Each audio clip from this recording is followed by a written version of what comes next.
Assalamu alaikum wa rahmatullahi wa barakatuh. Wa alaikum assalam wa rahmatullahi wa barakatuh.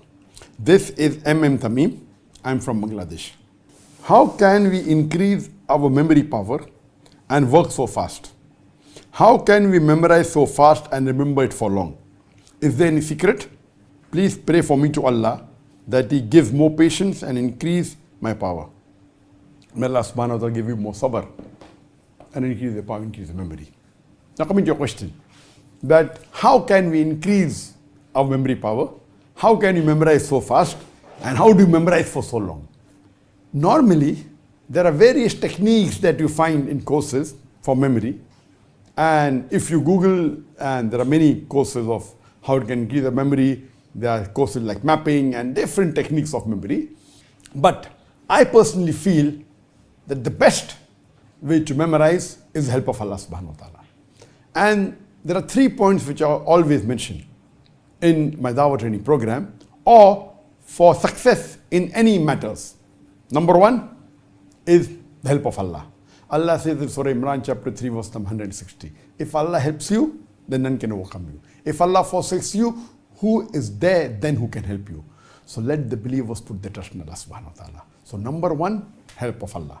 Trust in Allah, believe in Him, have faith in Him. His help is number 1 for your success. Without His help, you cannot get success. You may get temporary success, but not ultimate success in this world and the akhirah. Number 2, Allah says in the Quran, in Surah Ankabut, chapter number 29, verse number 69, that if you strive in His path, Allah will open up His pathways for you. So if you strive and if you struggle, if you do jihad in the way of Allah subhanahu wa ta'ala, Allah will open your pathways. So number 2 is after having faith in Allah, you should strive and struggle. You should do hard work. And number 3 is Allah says in Surah Nahl, chapter 16, verse 43. And Surah Anbiya, chapter number 21, verse number 7. Fas'alu ahli zikri in kuntum la ta'lamun. If you don't know, ask the person who's knowledgeable. The last is the technique. So number 1 for memory of any success is ask for Allah's help. See that your niyyah is very pure. See that you're doing it for sake of Allah and only to gain the pleasure of Allah. Number 2, strive and struggle. And number 3 is the technique. As far as the memory is concerned, there are different types of memory. There is something like a temporary memory, something like an immediate memory, and something which is memory of the past, something which is a permanent memory. So normally when you memorize, whether you're memorizing the Quran or whether you're memorizing a lecture or whether you're memorizing any matter, hard work is important. And depending upon Allah's help, some people may read it once. They may have a photogenic memory and it goes in their memory for long. You know, for example, Imam Bukhari, mashallah, Allah had given him a photogenic memory. His memory was phenomenal. He didn't have to work hard like us. That was Allah's help. So if you have that level of help of Allah, then that is ultimate. But naturally the iman was high and the help of Allah also was high. But generally everyone should seek Allah's help, number 1. Number 2, strive and struggle. So what you have to do when you memorize, of course, you have to repeat that multiple times.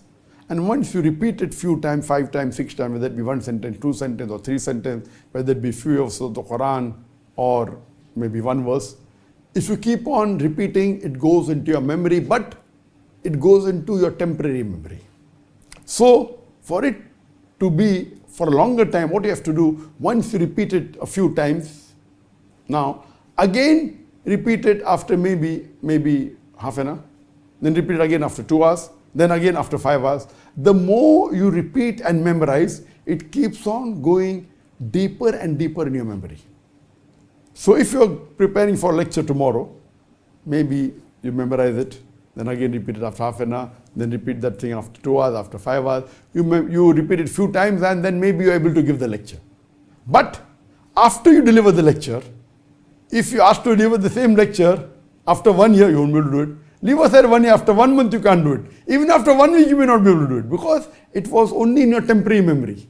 So what you have to do, after you have delivered the lecture, you have to keep on repeating it. Or if you are giving a lecture again after a month, again you memorize it. So if you want it to be part of your permanent memory, then you have to do muraja, you have to do revision. And that's what is done by the people who hafiz al-Quran. If you memorize the Quran, if you memorize the full Quran, you're called hafiz al-Quran. That means you memorize the full Quran by heart. But if you really analyze most of the huffaz that are there in the world, there are millions of huffaz, but all of them cannot repeat the Quran in one go. Or they may memorize the Quran, they memorize a few verses, then maybe a few surah, then maybe a juz, maybe two juz. While they keep on memorizing the full Quran, 30 juz, then they may forget the first juz or the second juz or third juz, unless they do muraja. So the different techniques of memorizing, if you keep on memorizing, going ahead, and don't revise your past memory, you will forget it. So what they do, when you memorize a few pages, when you keep on going ahead, you even keep on revising what you had memorized yesterday, or what you memorized a week back, or what you memorized a month back. Of course, the more you keep on memorizing, if the volume keeps on increasing, the juz you memorize keep on increasing. To memorize everything is difficult. So then you have to divide yourself in memorizing new verses of the Quran as well as in doing revision. A time will come that the time for revision is more than the time you are required to memorize the new verses. So if you do a proper system, and once you finish the Quran, normally when a human being completes memorizing the Quran, he cannot repeat the Quran from first page to the last page. No, that's a misconception. Of course, he has to do muraja. So if he spends time maybe 2 years in memorizing the Quran, some people take 3 years, some people finish in 1 year. The faster you memorize, the faster you forget. There are courses where we are in a school, we will memorize the Quran in 2 months. It's possible. But if you finish in 2 months and you stop, after 1 month you cannot repeat the Quran. So even if you finish the Quran in 2 months, if you spend about 10 or 12 hours a day, a crash course, your muraja will take multiple months or years.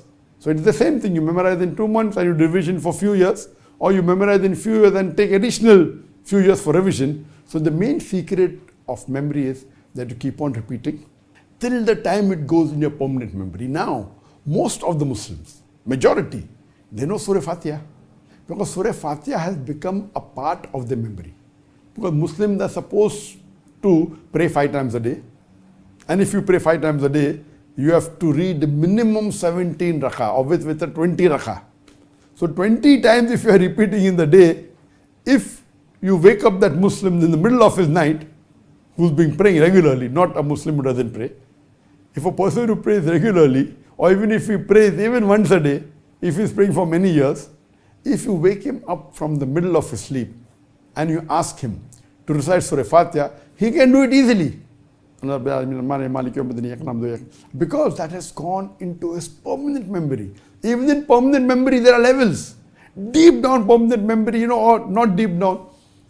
Same way, if you ask him to recite maybe Surah Ikhlas, even that may be part of his permanent memory. He might have repeated Surah Ikhlas many times. But if he doesn't recite a surah maybe once a month, he may not be able to repeat in the middle of his sleep. But with concentration, he can repeat it, because it's part of his permanent memory, but requires concentration.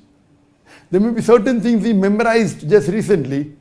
Unless he doesn't do muraja, he cannot repeat it. So that's the reason there are different types of memory. And I know that I have given several talks in my life.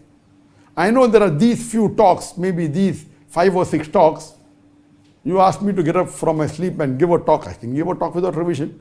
Even if there are 50 verses of the Quran, 100 verses of the Quran, because those talks are part of my permanent memory deep down. There are other talks I may have to revise maybe for 15 minutes. Some talks I may have to revise for 1 hour. Some maybe 2 hours.